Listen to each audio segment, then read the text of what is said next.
আসসালামু আলাইকুম ভিউয়ার্স, আজকে আমি আসলাম আপনাদের জন্য ছানার মিষ্টি নিয়ে। এই ছানার মিষ্টিটা সহজভাবে আপনারা বাসায় তৈরি করতে পারেন। যদি আপনাদের কাছে এই ছানার মিষ্টি রেসিপিটা ভালো লাগে তো অবশ্যই আমাকে কমেন্টে জানাবেন।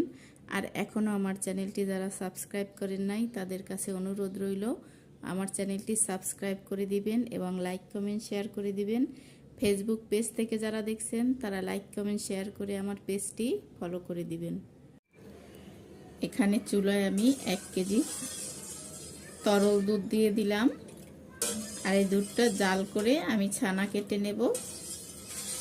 দুধটা বলক আসা পর্যন্ত আমি অপেক্ষা করছি।